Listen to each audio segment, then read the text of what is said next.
What is the story? There is a story of this person called, who we now call as Totakacharya. And he was a disciple of Shankarcharya. And I want to read that hymn that he has written. And sometimes, we might feel that when we are doing on this path is all about study, using the intellect, and maybe some sadhana, I do some sadhana, but a lot of study is there, right? So maybe I'm not qualified for that. Maybe I don't understand that. So this is where Shankaracharya's disciple Totakacharya is a for all of us, because we are all not that supreme intellectual people. We don't have that kind of intellect that all these sages had. So this Totakacharya is an inspiration. So there is a popular story. His former name was Giri. He's in this Purvashram. And he was a normal kind of a person who somehow got blessed and became a student of Shankaracharya. So among the four main students of Shankaracharya, he became one of the students. So, there were many students at that time, but four main. So he was not that intellectual. He was very dull. And he could not get a lot of things. And many times he could not even chant properly because they're all Sanskrit chants, right? Like sometimes many of you say, these are Sanskrit chants. So these are not for him, and he was not able to do it. He was not able to even study and all that. But he was diligent. He was attending because his teacher was there and he would attend. So he had what he had the Guru Bhakti or the Parampara, Guru Parampara Bhakti. He had that Shraddha, that faith in the tradition, faith in the teachings, faith in that reality, that there is a higher reality. So he had left the normal life and given all his thing in service of his Guru. So he was known for his service, seva. So he was doing seva, he was washing some of the clothes, and he was on the other side of he had gone to the banks of the river, he was washing the clothes. And the time had come for the class to start. So Shankaracharya was there. The time had already started, all the students were there. But he noticed that the student has not come. Giri has not yet come. So he just waits for the students, because there are only 4 students he has. So, just wait for the student to come.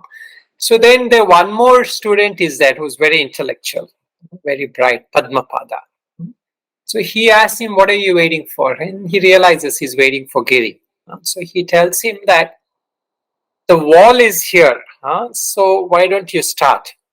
Meaning that you may as well just teach to that wall, and it is as good as teaching to that student, So why don't you just start? The wall is already here, So at that, when Shankaracharya hears that, he feels bad for him. He is not upset with Padmapada because he's saying the truth in a way. But he feels bad for his student, or he feels that the time has come to awaken the student to higher wisdom. So just sitting there in his thing. So this is what we say, Maunam Vyakya Prakatita Parabrahma Tattva Yuvanam. So the Dakshinamurti, we talk about him like that. In that silence, he just makes one intention, and that transformation happens. So there he makes it, and then Giri comes, and then he comes there to his teacher, and he pours out this hymn, this shotram or shloka. This is called Totakasta. And it is a composition in Sanskrit, a gratitude or a prayer for his guru. And the way he says it is like, it is in its own meter, meaning like he composes his own meter, meaning that is a capacity of somebody who's a learned person.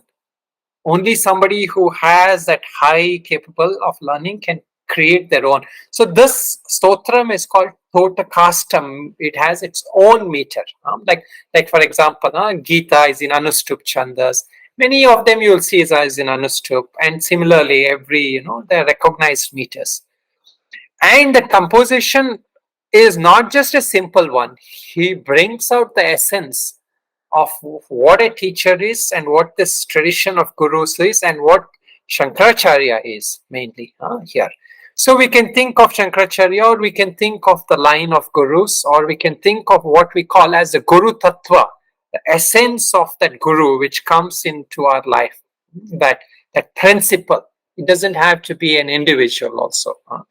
But that he pours out in this poem. It is a very beautiful poem. Vidithanamaya vishadhaika kala na cha kinchana kanchanamasti guru dhruvameva videhi krupam sahajam bhavashankara deshikame sharanam. Bhavashankara deshikame sharanam. So this word Bhava Shankara Deshika Me Sharanam.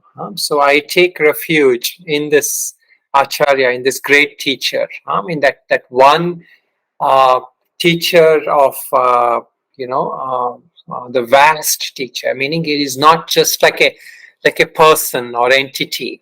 He is that Lord Himself, Nirguna Nirakara teacher.